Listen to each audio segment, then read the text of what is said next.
नमस्कार, मैं राजलाल यादव एक बार फिर अपने चैनल टारगेट विथ राजलाल पर गतिमान सामान्य विज्ञान पूर्वावलोकन की श्रृंखला की एक और शानदार कड़ी नंबर 16 के साथ हाजिर हूँ।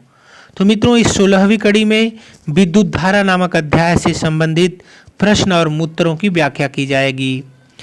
तो मित्रों, जो भी हमारे इस श्रृंखला पर प्रश्न और उत्तर सिलेक्ट किए जाते हैं, चयनित किए जाते हैं, ये बहुत ही महत्वपूर्ण होते हैं और हर प्रकार की परीक्षाओं में रिपीट होते रहते हैं। तो हमें उम्मीद है कि हमारे मित्र लोग इस वीडियो को बहुत ही ध्यान से सुनेंगे और देखेंगे और इसका लाभ उठाएंगे। तो चलिए चलते हैं, आज लेते हैं आज का पहला प्रश्न। निम्नलिखित कथनों पर विचार कीजिए। एक साधारण बिजली के बल्ब का अपेक्षाकृत अल्प जीवन होता है क्योंकि फिलामेंट का तार एक समान नहीं होता, बल्ब पूर्ण रूप से निर्वातित नहीं किया जा सकता, फिलामेंट के सहायक तार उच्च ताप पर पिघल जाते हैं। तो दोस्तों, ये सारे के सारे विकल्प जो हैं सही बताए गए हैं, क्योंकि विद्युत बल्ब जो होता है उसका जीवन काल बहुत छोटा होता है। इसका कारण है कि जो फिलामेंट के तार होते हैं वो एक समान नहीं होते, बल्ब को पूर्ण रूप से निर्वातित नहीं किया जा सकता और जो फिलामेंट के सहायक तार होते हैं उच्च ताप पर गल जाते हैं। अगला प्रश्न, जलते हुए विद्युत बल्ब के तंतु का ताप सामान्यतः होता है। जलते हुए बल्ब के तंतु का ताप सामान्यतः 2000 से लेकर 2500 डिग्री सेंटीग्रेड तक होता है।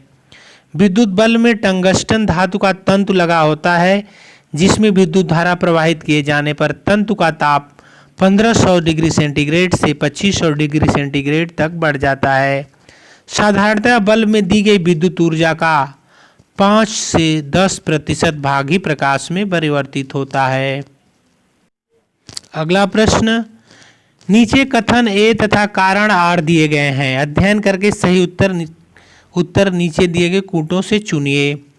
कथन, तड़ित चालक इमारतों को नष्ट होने से बचाते हैं एवं आवेशों को पृथ्वी तक भेज देते हैं। तो बिल्कुल ये पहला कथन भी सही था और उसका कारण भी सही था, उसका स्पष्टीकरण भी सही था। तड़ित चालक एक धातु की चालक छड़ होती है जिसे ऊंचे भवनों की आकाशीय विद्युत से रक्षा के लिए लगाया जाता है। तड़ित चालक का ऊपरी सिरा नुकीला होता है और इसे भवन के सबसे ऊपरी हिस्से में जड़ दिया जाता है। इन्हें किसी चालक तार आदि से जोड़कर उस तार को नीचे रखकर धरती के में गाड़ दिया जाता है। ये आकाशीय विद्युत से प्राप्त आवेश को सीधे पृथ्वी में भेज देते हैं और इस प्रकार इमारत को नष्ट होने से बचा लेते हैं। अगला प्रश्न, 3 पिन बिजली के प्लग में सबसे लंबी पिन को जोड़ना चाहिए। 3 पिन की जो बिजली प्लग होता है उसमें सबसे लंबी प्लग को आधार सिरे से जोड़ना चाहिए। 3 पिन लगे प्लग में सजीव या फेज, उदासीन एवं आधार सिरे होते हैं। एक फेज होता है, एक न्यूट्रल होता है, एक अर्थ होता है। दोनों एक साथ रहने वाले सिरों में फेज एवं उदासीन तारों को जोड़ते हैं, जबकि तीसरा एवं लंबी पिन में अर्थ को जोड़ते हैं। अगला प्रश्न, विद्युत उपकरणों में अर्थ का उपयोग होता है खर्च को कम करने के लिए, क्योंकि उपकरण 3 फेज में काम करते हैं, सुरक्षा के लिए, फ्यूज के रूप में। तो इसका सही जवाब होगा फ्यूज के रूप में या सुरक्षा के रूप में। तो सही जवाब होगा सुरक्षा के लिए।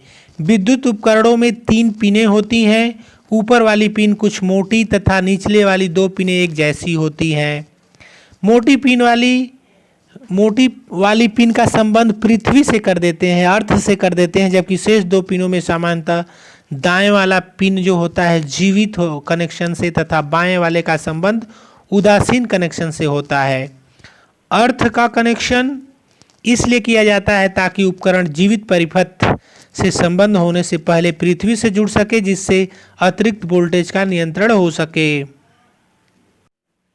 अगला प्रश्न, आपस में जुड़ी 2 आवेशित वस्तुओं के बीच आपस में जुड़ी दो आवेशित वस्तुओं के बीच विद्युत धारा नहीं प्रवाहित होती यदि वे हों समान विभव पर। समान विभव पर। आपस में जुड़ी दो आवेशित वस्तुओं के बीच विद्युत धारा नहीं प्रवाहित होती है यदि वे समान विभव पर हों, क्योंकि ओम के नियम के अनुसार विभव एवं धारा के समानुपाती होती है। अतः यदि विभव समान होगा तो धारा भी समान होगी और धारा प्रवाहित नहीं होगी। अगला प्रश्न, सर्वाधिक विद्युत चालकता वाला तत्व क्या है? चांदी, कापर, एल्युमिनियम और लोहा में सर्वाधिक विद्युत चालकता वाला तत्व चांदी है। जिन पदार्थों की विद्युत प्रतिरोधक अति निम्न होती है, जिन पदार्थों की विद्युत प्रतिरोधकता अति निम्न होती है उन्हें सुचालक के रूप में जाना जाता है। चांदी विद्युत की सर्वोत्तम सुचालक है। सर्वाधिक विद्युत चालकता चांदी की होती है। इसके बाद तांबा, एल्युमिनियम, लोहा की विद्युत चालकता होती है। अगला प्रश्न, निम्न में कौन विद्युत का सर्वोत्तम चालक है? चांदी। अगला प्रश्न, निम्न में कौन सा विद्युत का अच्छा सुचालक है? एल्युमिनियम, तांबा, चांदी, सोना। तो इसका सही जवाब होगा चांदी।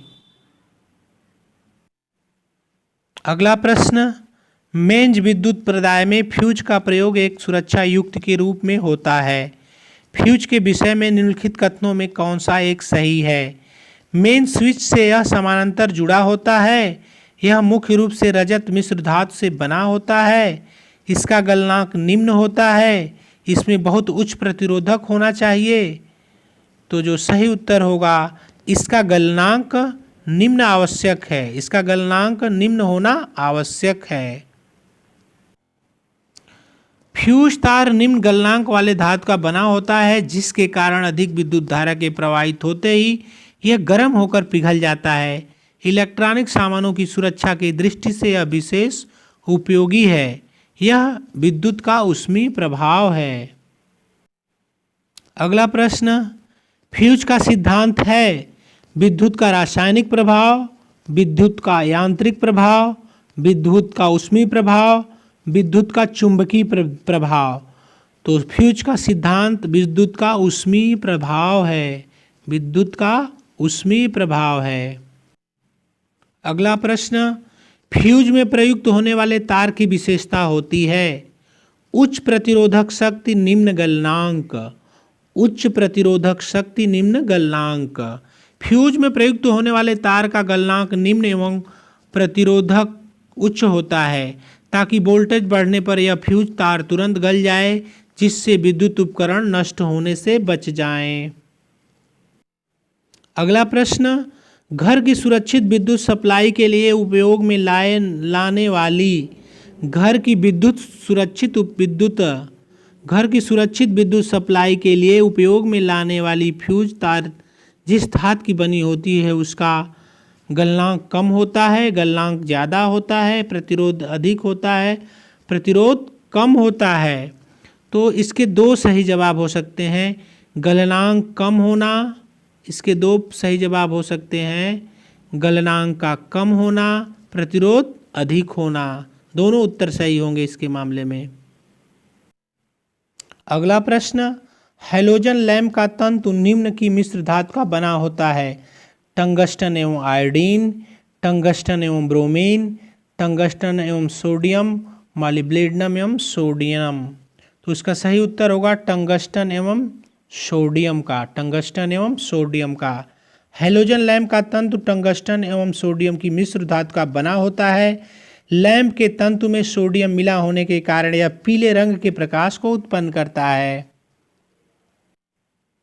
अगला प्रश्न, कथन, एक धातु तार का तापक्रम बढ़ जाता है जब उसके बीच से विद्युत धारा प्रवाहित होती है। कथन है, एक धातु तार का तापक्रम बढ़ जाता है जब उसके बीच से विद्युत धारा प्रवाहित होती है। कारण है, धातु अणुओं के पारस्परिक संगठन से ऊष्मा ऊर्जा का मोचन होता है। तो जो ये है, कारण तो सही है लेकिन कथन तो सही है लेकिन उसका कारण सही नहीं है। ए सही है परंतु आर गलत है। ए सही है परंतु आर गलत है। जब किसी चालक में विद्युत धारा प्रवाहित की जाती है तो उसमें गतिशील इलेक्ट्रॉन निरंतर चालक के परमाणुओं से टकराता है। इस प्रक्रिया में ये अपनी ऊर्जा चालक के परमाणुओं को स्थानांतरित करते हैं, इससे चालक का ताप बढ़ जाता है। अगला प्रश्न, घरेलू विद्युत तार स्थापना मूलतः श्रेणी संबंधन है, समांतर संबंधन है, श्रेणी और समांतर संबंधनों का संयोग है, प्रत्येक कमरे के अंदर श्रेणी संबंधन और अन्यत्र समांतर संबंधन होता है। तो घरेलू विद्युत तार स्थापना मूलतः समांतर संबंधन है, मूलतः समांतर संबंधन है। यदि प्रतिरोधों को इस प्रकार जोड़ा जाए कि हर प्रतिरोध पर विभवांतर समान रहे तो यह प्रतिरोधों का समांतरण क्रम संबंधन होता है। यदि प्रतिरोधों को इस प्रकार जोड़ा जाए कि हर प्रतिरोध पर विभवांतर समान रहे तो यह प्रतिरोधों का समांतर क्रम संबंधन होता है। न्यूनतम प्रतिरोध प्राप्त करने हेतु घरेलू विद्युत तार स्थापना में मूलतः इस समायोजन का प्रयोग किया जाता है। अगला प्रश्न, घरेलू विद्युत सप्लाई के दौरान काले रंग का आवरण युक्त तार है विद्युतमय तार, भूतार, उदासीन तार, फ्यूज तार, उपयुक्त में से कोई नहीं। घरेलू विद्युत सप्लाई के दौरान काले रंग का आवरण युक्त तार उदासीन तार है। घरेलू विद्युत सप्लाई हेतु उपयोग में आने वाले तारों को भ्रम की स्थिति से बचने के लिए 3 रंगों में विभक्त किया जाता है। लाल रंग का तार सजीव या फेज कहलाता है, काले रंग का तार उदासीन होता है तथा हरे रंग का तार आधार या अर्थ कहलाता है। अगला प्रश्न, मानव शरीर के विद्युत प्रतिरोध के परिमाण की कोटि क्या है? मानव शरीर के विद्युत प्रतिरोध के परिमाण की कोटि जो है 10⁶ घात ओम है, 10⁶ घात ओम है। मानव शरीर शुष्क के प्रतिरोध के परिणाम की कोटि 10⁶ घात ओम होती है, जबकि मानव शरीर वजन के वेट के विद्युत प्रतिरोध के परिमाण की कोटि 10⁻² घात ओम है। अगला प्रश्न, सामान्य ट्यूबलाइट में कौन सी गैस होती है? आर्गन के साथ सोडियम वेपर, नियान के साथ सोडियम वेपर, आर्गन के साथ मर्क्यूरी वेपर, नियान के साथ मर्क्यूरी वेपर। तो सामान्य ट्यूबलाइट में आर्गन के साथ मर्क्यूरी वेपर गैस होती है। ट्यूबलाइट में कांच की एक लंबी ट्यूब होती है जिसके अंदर की दीवारों पर फास्फर का लेप चढ़ा होता है। ट्यूब के अंदर अक्रिय गैसें जैसे कि आर्गन को कुछ पारे मरकरी के वाष्प के साथ भर देते हैं। अगला प्रश्न, CFL का पूर्ण रूप है? CFL का पूर्ण रूप है। अगला प्रश्न, light emitting diode LED lamp compact fluorescent lamp CFL की तुलना में अधिक लंबी सेवा अवधि प्रदान करते हैं। कारण है लाइट एमिटिंग डायोड अर्थात LED lamp compact fluorescent lamp CFL की तुलना में अधिक ऊर्जा दक्ष होते हैं। तो बिल्कुल कारण कथन ए तथा कारण दोनों सत्य हैं और कथन कारण सही स्पष्टीकरण है। कथन का कारण सही स्पष्टीकरण देता है। LED अर्थात प्रकाश उत्सर्जक डायोड लैंप में मुख्य प्रकाश उत्पादन घटक गैलियम आर्सेनाइड होता है। यही विद्युत ऊर्जा को प्रकाश में बदलता है। इसका जीवन काल CFL की तुलना में अधिक होता है क्योंकि LED लैंपों में CFL की तुलना में ऊर्जा की कम खपत होती है। अगला प्रश्न, फ्लोरेसेंट ट्यूब प्रदीप्ति बल्ब में कौन सी गैस भरी होती है? नियान, सोडियम, मरकरी और नियान। इसका सही उत्तर होगा मरकरी और नियान। फ्लोरेसेंट ट्यूब में निर्वात में बहुत कम दाब पर पारे की वाष्प के साथ आर्गन, जीनान या नियान गैस भरी होती है। तो मित्रों, आज के वीडियो में बस इतना ही। फिर आगे वीडियो लेकर हाजिर होंगे। तब तक के लिए हम आप लोगों से विदा चाहते हैं। नमस्कार।